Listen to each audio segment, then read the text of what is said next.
we're a little banged up right now, so we'll have about 8 guys that can practice today, scholarship guys. We got some other guys. Brewer and JG should be back middle part of the week. Joe Charles should hopefully be back next week. And then Alan Breed tore his meniscus about a week ago. So he had surgery last week. He should be back in probably a month, probably 4 weeks. So we should get him back before the first game. So we're a little bit banged up, but hopefully we'll get better here and be ready to move forward. But we'll practice with the guys we got and play with the guys we got and be ready from there. You wanted to improve the roster. I think you did that. You want to kind of expound on the roster heading into practice. I mean, look, the roster's only as good as how it plays. So looks real good on that piece of paper you got, but it's only as good as how we can get it to play. Right now, our roster ain't playing as good as paper looks. So we got to get the roster to play on the court, like the paper looks. So we got some work to do, but hopefully we'll make progress here over the next 6 weeks. Coach, last time I talked to you, Sincere was still trying to get back into the mix coming off injury. How have you felt about his progress over the last couple of weeks, especially, and just how he's coming along? He's getting better. He's cleared today for full contact. We're not going to just throw him in there for full contact today, but he'll do more stuff today than he's been doing. But he's 6 months out from his surgery on his shoulder, and so he's starting to get more confidence in it. It's structurally everything's fine. He met with our doctor again on Friday, and the doctor reiterated that everything structurally is in really, really good shape. He's just going to be sore some, and so it'll be a process, but he's fully cleared and ready to go, and but we're still going to take it slow. I mean, we're not trying to rush him and move him any quicker than we need to. Last year, you guys were able to, surprisingly, with all the people you brought in, really have good chemistry right off the bat. That doesn't happen all the time. What are you expecting this year? Well, I hope it happens again. But I mean, look, you never know. We've got our retreat this weekend. So, last year we made some jumps during the retreat. We need to make another jump, maybe a leap this year with with that. So, we don't have bad, chemistry or anything like that, but it can be a lot better, and it's not, to where we need it to be the team that we're capable, to be the team that we're capable of being. And so, we've got to really work on that, focus on that, and develop that these next 4 to 6 weeks. Coach, how has this period now started today?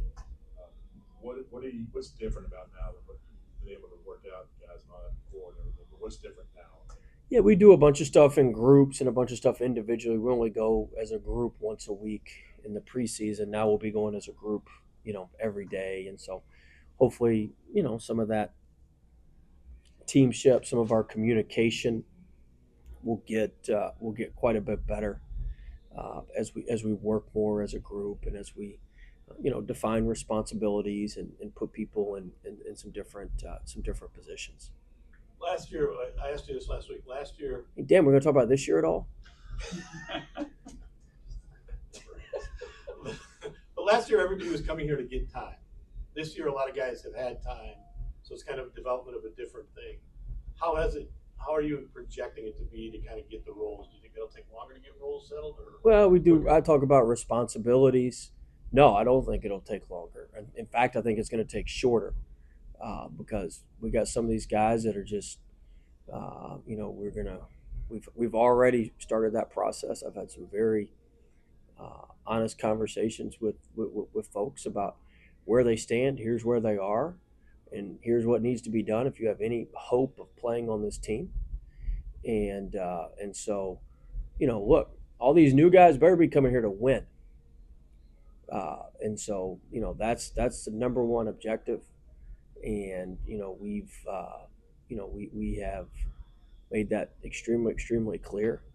And the guys who can contribute to us winning and can help us win will play. Those who can't will sit. And so it's really pretty simple.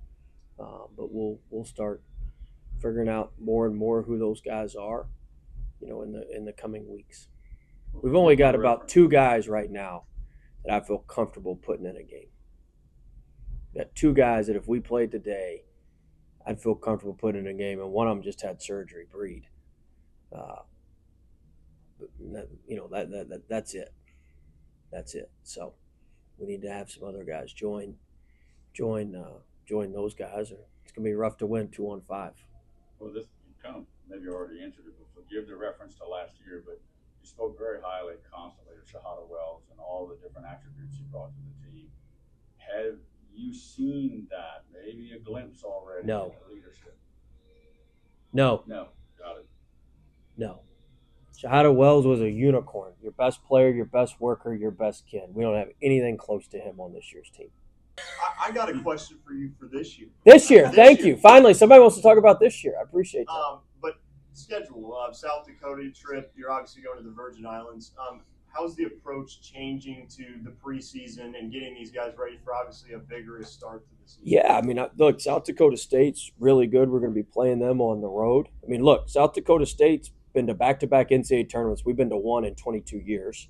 South Dakota State played Iowa State a hell of a lot closer than we played Gonzaga.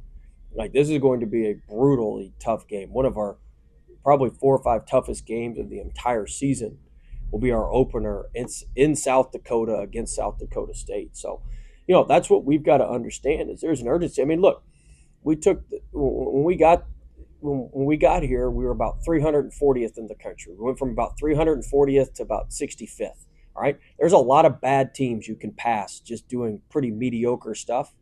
But when you get to 65, to climb up even more into the 40s or 30s or 20s or whatever it may be, all the other teams are really, really good.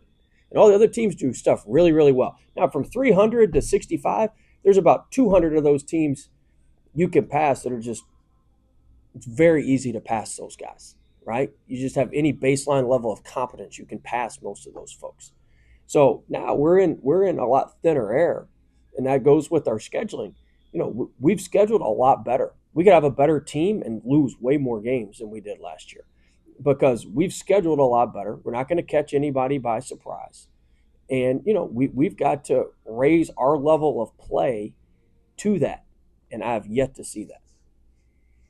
What's been the main things that you haven't been able to see that has kind of surprised you? Maybe Our communication's very poor. Our leadership is extremely, extremely poor / non-existent. Which that's fine. I mean, I'll just take over the leadership on the team, which I'm cool with. It's just, nobody's going to have a whole lot of fun. But our communication is as bad as any team I've ever been a part of. Our leadership is, the only thing we lead is in the wrong ways. We're good at leading to stuff that doesn't contribute to winning. We're very, very good at that.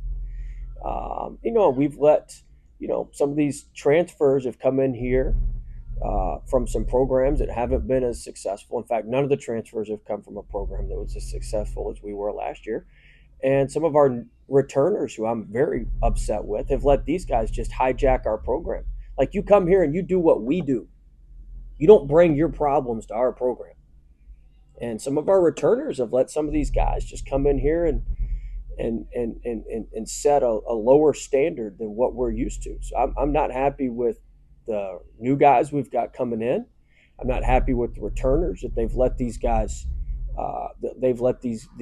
These guys bring their mediocre habits and mediocre work ethics into our program. And so, hey, look, that's all part of it when you bring these guys in.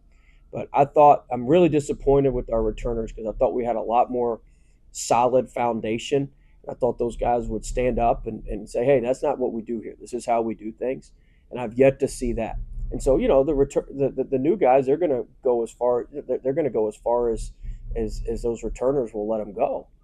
And, we cannot let their losing habits creep into our winning program. And that's what we're battling right now. It's a daily battle, but I'm prepared and I will win. I promise you I will win.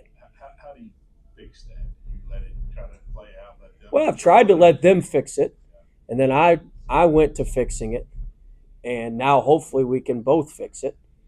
But I mean, look, we've gone about fixing it and as best we can, because we're not just going to let this team just we're not going to let that stuff seep into our team and seep into what we do.